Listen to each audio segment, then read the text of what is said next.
Ranakpur se situe dans le Rajasthan. C'est une cité nichée dans la chaîne des Aravallis, à une soixantaine de kilomètres environ de la ville de Udaipur. Ce site est connu grâce à un groupe de temples majoritairement jaïns. Et il fait partie des 5 pèlerinages majeurs du jaïnisme. Nous entrons actuellement dans le temple le plus important, celui d'Adinata. C'est l'une des plus belles et plus vastes constructions jaïnes de l'Inde.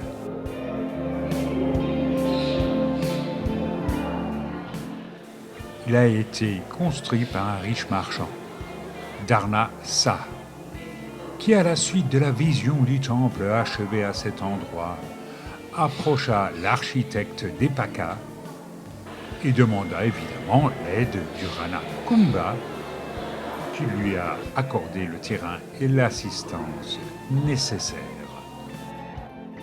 Les travaux ont eu lieu au XVe siècle.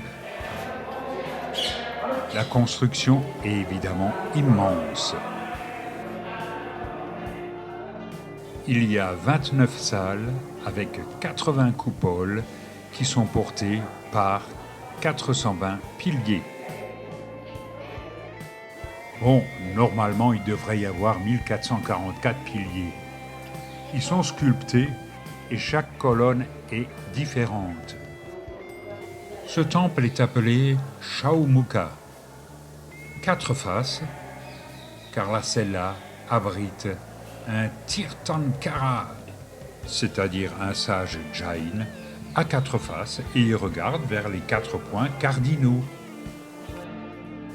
Chaque colonne est censée être parfaite, sauf une, car la perfection dans notre monde n'existe point. Je me demande d'ailleurs si la colonne du 2e plan ne manque pas un peu de verticalité. Je suis allé plusieurs fois à Ranakpur. La première fois, je n'avais pas le droit de filmer à l'intérieur. Et la deuxième fois, en 99, j'ai eu le droit, en évitant de filmer les idoles. Don't act. Beaucoup d'étudiants étaient sur place à dessiner les différents motifs des colonnes jain. Dans cette Inde qui est le plus souvent surchauffée, nous avons une impression de fraîcheur dans ce temple et surtout de paix.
Lorsqu'on sort du temple d'Adinata, on trouve encore 2 autres temples jains du XVe siècle.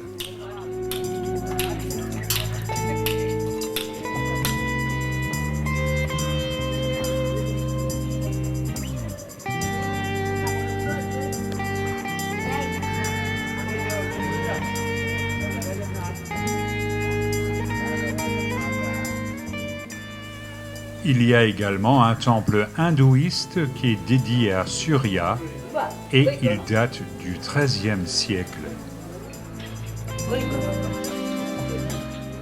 Ce temple est couvert de bas-reliefs et même de hauts-reliefs évocateurs. ये ब्रह्मा, ये विष्णु, शिवा, ये सब का ये नृत्य करा।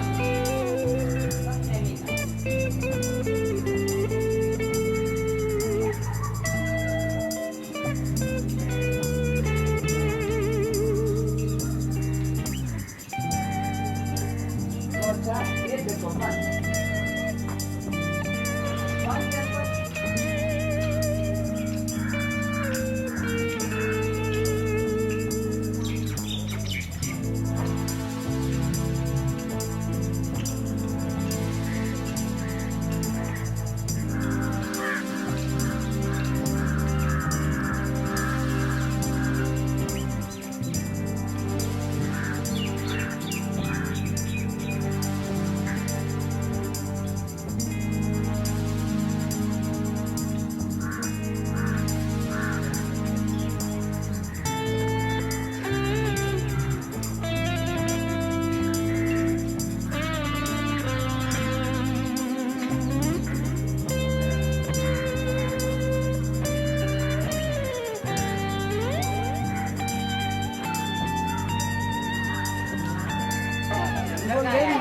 On termine cette visite de Ranakpur en compagnie des Antilles grises. Et on quitte Ranakpur en se demandant pourquoi il n'est pas classé à l'UNESCO.